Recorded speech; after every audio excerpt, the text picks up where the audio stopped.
As you all have probably heard, the latest meme is that the little guys are bringing down the elites.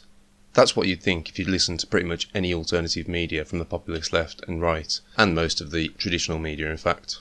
But what I think is really happening is that these amateur traders are actually helping one hedge fund defeat another to consolidate their power using regular people and leftists to raise the price and squeeze their competitor. But the version of events that you've probably heard is that it's the regular man taking down the hedge funds in a grassroots populist movement from the left and the right. That seems to be the story that sells the best anyway. As the left collectively and belatedly realises that influencers like comedian Jimmy Dore and the regular RT anchor Caleb Maupin aren't really their friend, they're now instead making friends with a load of racist 4chan trolls who have managed to convince them that they're destroying rich people by holding the bags on a pump and dump scheme. I know this will most likely get downvoted to oblivion for saying this right now, but I'd rather be honest and maybe help some regular people from getting dumped on. You're never the popular person bringing the bad news to a party. I've already started hemorrhaging Twitter followers for saying this.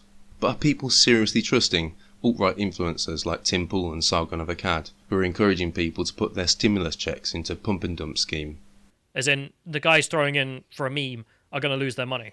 They want to lose their money. That's kind of the point. They want to lose their money because them losing their money makes you lose your money, and you lose a lot more money than they lose. Yeah, like they lose 2%. Well, it's not much to them, but you lose 2%. $300 or whatever that was given to them by the government. You lose $6 billion if you lose 2%. Exactly. So that they know exactly what they're doing. Yeah. We've only just managed to get money printed for regular people, and they've already found a way of injecting it back into the stock market rather than giving it to the people. Of course, you also have the usual suspects of faux leftists and supposed populists like Glen Greenwald, also pushing the narrative that it's the little guy against the establishment.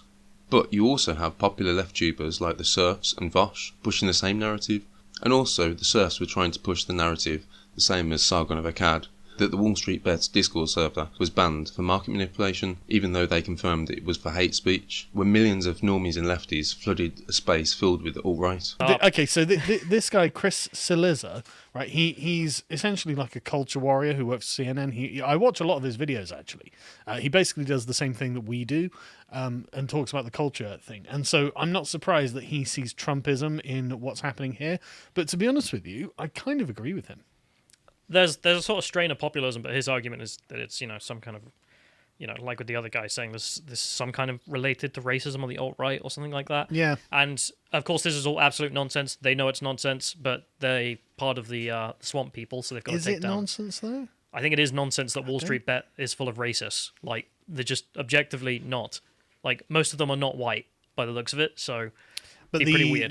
that's not what he's saying, though. What he's saying is Trumpism is a revolt of the small people against the establishment. If he was using it in that language, I'd agree. But I think that's what he means. But as with the previous examples, talking about the alt-right, shut up. But they can't distinguish between the two. But, you can say this all you want, but what's actually happened, whether we like it or not, is that, no, they are apparently engaging in hate speech, and they are alt-right hateful people, as Discord has confirmed by shutting down their Discord. Oh, why wouldn't they? They shut down our Wall Street Bet server for hate speech, glorifying violence, and spreading misinformation.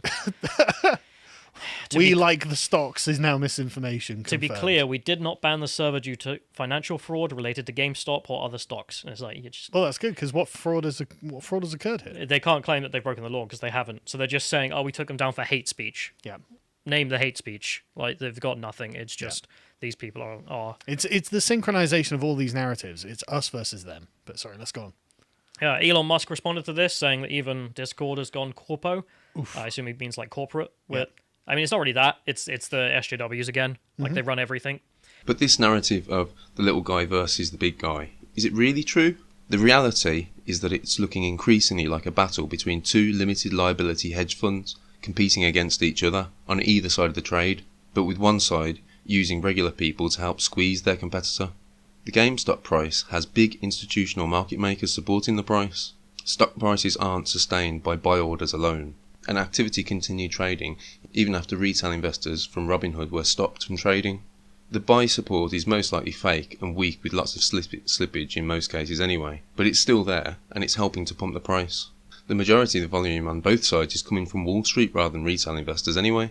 And in this thread, by someone else who has been analysing the order books on Robinhood, he notes that Citadel, the company who loaned Melvin Capital the bailout, is most likely the market maker pushing up the price. So is this one hedge fund going after another, bankrupt their rival and then buy them out to consolidate their power? It certainly looks that way. When Biden doesn't bail out Melvin Capital, the other hedge fund, probably Citadel, who lent them $3 billion, will gobble them up. They've already made a killing in interest on that loan. It also looks like Citadel is the market maker front-running the Robinhood trades too.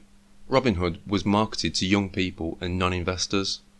So while actual Wall Street is warning that the prices are overvalued at the tail end of a bubble, the establishment have somehow managed to convince leftists and anti-establishment types to hold the bags when the music stops. The irony here really can't be overlooked. Hold the line is the new hodl gang. Hodl gang, hodl gang, hodl gang, hodl gang, hodl gang, hodl gang, hodl gang. Throw your hands in the air, man. If you down with the blockchain.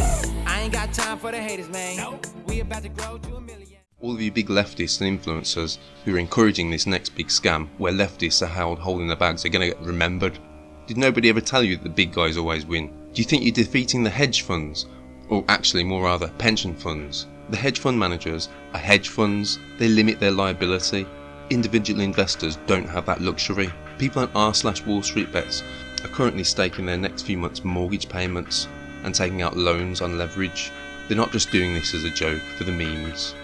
I hope I don't need to explain why this is bad to encourage poor people to take out loans and take this kind of risk. After all, the GameStop Melvin Capital bump isn't the first time in history a meme was speculated on anyway. Nearly 500 years ago this happened with tulips, and these cycles of mania still continue to happen every time a collective memory fades long enough for the scams to be pulled again. Even the MSNBC hosts are sniggering behind your backs as they pretend to lose their Lamborghinis. This is the scheme to soak up all the stimulus checks. The party might not end today, but when it does, so many regular people are going to get cheated out of their money. This will go down in the history books as the biggest exit scam before a bout of financial regulation.